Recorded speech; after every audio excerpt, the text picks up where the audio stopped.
Welcome to the association. I'm Zach Harper. That's Mo Dakhil. We just watched the Minnesota Timberwolves defeat the San Antonio Spurs 114-109 to even up the Western Conference semifinals at 2-2 apiece. Mo, I don't even know where to start. This game was ridiculous. We had a lot go on. We had Wemby get ejected. We'll get to that. But just first thoughts on what we just watched between the Wolves and the Spurs. Zach, I need like a 20-minute break. I gotta come back. I need to go catch my breath. This game was absolutely insane and so much fun to watch. I know we're getting the highlights now, and it was just from the very beginning, the Wolves being aggressive, trying to go at Wemby in the paint, and Wemby still forcing some U-turns and getting lobs without barely jumping, and that's a lob over Rudy without barely jumping is pretty impressive. And across the board, everything that you had in this game, this was a phenomenal game. Like, this is why we're in the playoffs. Like, I'm so happy. It's so exciting. Yeah, I think you saw a lot from both teams in this game, and obviously the Spurs played so incredibly well once Wemby had been ejected in the second quarter. And you and I were talking during that time of like, hey, Minnesota may need to get up 15 at half here because the Spurs are going to have a third quarter. Well, they didn't do that. I think they're up like 4 or 6 points, something like that at halftime. And the Spurs came out there, took control of the game, but Anthony Edwards, 36 points, 16 of them in the fourth quarter. He was able to respond in a big way. Dylan Harper was phenomenal in this game off the bench. Just two guards going at it all night long. Yeah, I mean, this was a true battle. I mean, when we get to the Edwards highlights, and I'm taking this jersey home, by the way, just so you know. Sure. Like, when we get to the Edwards highlights, it's amazing watching the duel, kind of the back and forth, and the way he kind of took over in the fourth quarter. And it wasn't just him. Nas Reed had big plays down the stretch. You had, Ayo Dosunmu making some big plays despite struggling. This is Harper really helping the Spurs they built up a pretty solid lead in the third quarter and were doing a good job. And again, we were going back and forth going like, man, they're looking really comfortable even without Wemby. This is a big problem for the Wolves. But, they got that guy, man. They got number 5. He's going to work, dude. Yeah, no, he was incredible.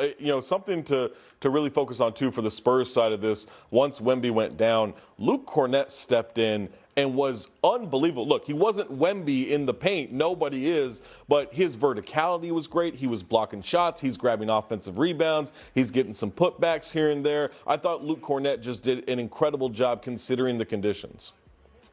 Yeah, I think, the Spurs really ran into trouble, especially in that third quarter and midway through the fourth when they went small because they took Kornet off the floor, and that opened up even more of a driving lane for the Wolves to continue to attack. And here we go. This is the stuff we were talking about with Ant beginning to go to work. He drilled 1-3, drilled this 3 right here after the Spurs started doubling. The Wolves did a great job getting it out of the double team and then finding him again. Like, we're seeing some big-time stuff here. Off this miss, he takes it right down and gets the big bucket, puts them up 2 scores with 2.5 minutes left. I mean, I don't have more to say. Like, this was absolutely amazing watching Ant, who is still nursing a knee injury, and going completely ballistic in the fourth quarter to will his team to a 2-2 series. Yeah, that is our association player of the game is Anthony Edwards, 36 points, 16 of them in the fourth quarter. He was 13 of 22 from the field, 3 of 5 from deep, 7 of 8 from the free throw line.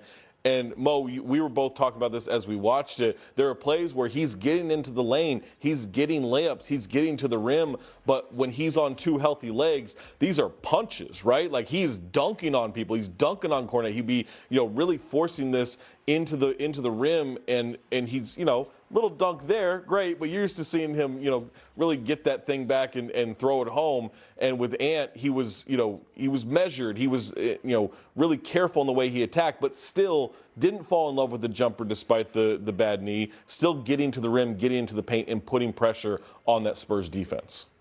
I mean, this right here would have been the poster room, right? Yeah. Like, that's normally what we would have gotten. We would have put him in the poster room. We would have been going nuts and going crazy.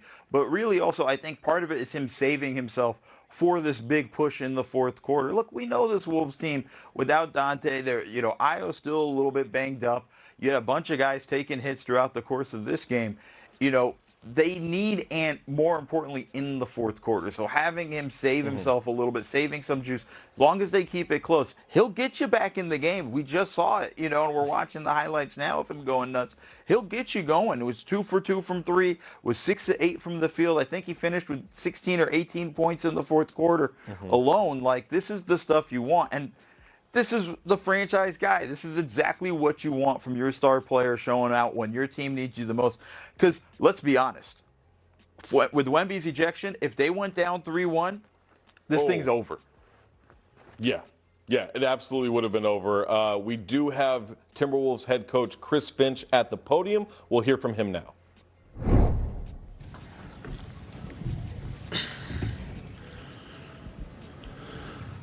Chris, you're down 8 there in the fourth quarter. What did you see from your group collectively to dig this one out? It's just more physicality, standing up these drives. They were bullying us in the paint for a lot of the time leading up to that, and we weren't doing a good enough job of standing up those drives right there. Rebounded well. Obviously, Ant got hot, and we rode that a little bit. So I know you've seen Ant give these before, but with almost a season on the line here, and to see him come through like that, just how do you sum up what he gave you?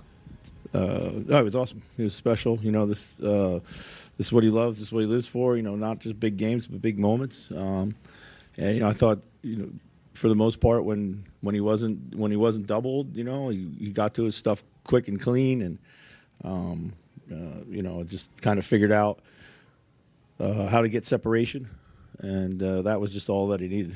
So. Chris, just with Ant and kind of seeing him put together a lot of good playoff games over the years, where might this one rank with his knees and everything he's been bad? I mean, up near the top for sure. I can't. It's hard to go back and think about all of those games when you just coming out of a game like that, but certainly up there. I thought he's kind of.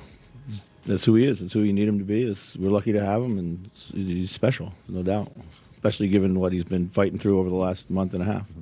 We had 30-second chance points in Game 3, 24, I think, tonight. Just kind of how important has that been, and what sort of focus have you told the guys in that area throughout the series? Yeah, I mean, we didn't finish the ball. We didn't finish well tonight. Our offense has been kind of hit and miss through most of the series, but we got to go out and find other ways to score. And we haven't been able to really get our transition game up and running like we like to.